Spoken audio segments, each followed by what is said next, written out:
அண்மை செய்தி பார்க்கலாம். நடுக்கல்லூர், கோடகநல்லூர் உள்ளிட்ட பகுதிகளில் கேரள மாநில மருத்துவக் கழிவுகள் கொட்டப்பட்ட விவகாரம். நடுக்கல்லூர், கோடகநல்லூர் உள்ளிட்ட பகுதிகளில் கேரள மாநில மருத்துவக் கழிவுகள் கொட்டப்பட்ட விவகாரம்.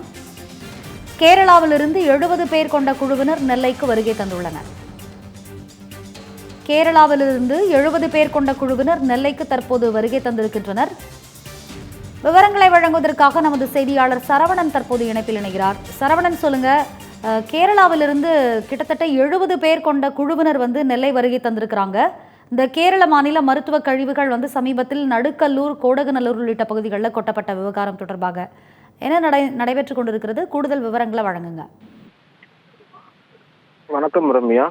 நெல்லை மாவட்டம் கோடகநல்லூர் உள்ளிட்ட பல்வேறு பகுதிகளில் இருந்து கேரள மாநிலம் திருவனந்தபுரம் புற்றுநோய் மையத்தில் இருந்து நெல்லை மாவட்டம் சுத்தமல்லி, கோடகநல்லூர் மற்றும் கொண்டாநகரம் ஆகிய பகுதிகளில் டன் கணக்கில் மருத்துவ கழிவுகள் மற்றும் பிற கழிவுகள் கொட்டப்பட்டிருந்தது. இது தமிழகம் முழுவதும் ஒரு மிகப்பெரிய ஒரு அதிர்ச்சியை ஏற்படுத்தி இருந்தது. கேரள மாநிலம் திருவனந்தபுரத்தில் இருக்கக்கூடிய புற்றுநோய் மைய மருத்துவமனையில் இருந்தும் கேரளாவில் பெரிய பெரிய மால்களில் இருந்தும் மொத்த கழிவுகளும் டன் கணக்கில் கொண்டு மூட்டை மூட்டையாக கட்டி அதனை நெல்லை மாவட்டம் கோடகநல்லூர், கொண்டாநகரம் மற்றும் சுத்தமல்லி ஆகிய சுற்று வட்டார பகுதிகளில் கொட்டியிருந்தாங்க.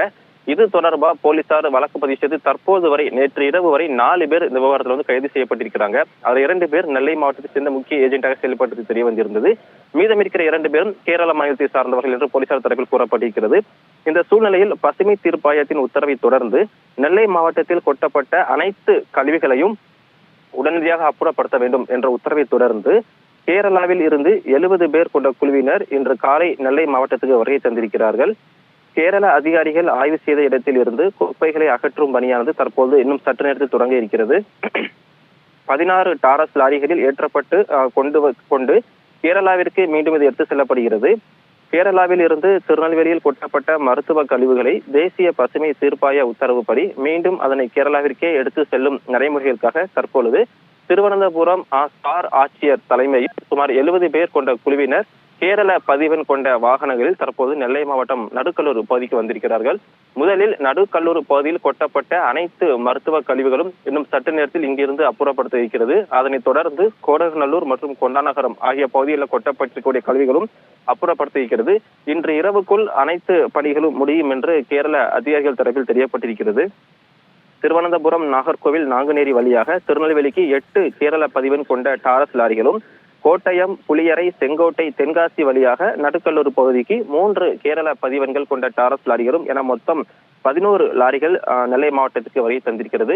அது மட்டுமல்லாமல் இதனுடன் கேரள சுகாதாரத்துறையை சேர்ந்த அதிகாரிகள், கேரள புற்றுநோய் மண்டல இணை இயக்குநர்கள் மற்றும் கேரள அரசு உயர் அதிகாரிகள் தற்போது நெல்லை மாவட்டத்துக்கு வருகை தந்திருக்கிறார்கள். சுமார் 70 பேர் அடங்கி இருக்கக்கூடிய இந்த குழுவினர் இன்று இரவு 10 மணிக்குள் அனைத்து மருத்துவ கழிவுகளையும் நெல்லையிலிருந்து அப்புறப்படுத்துவதாக உறுதியளித்திருக்கிறார்கள். ரம்யா,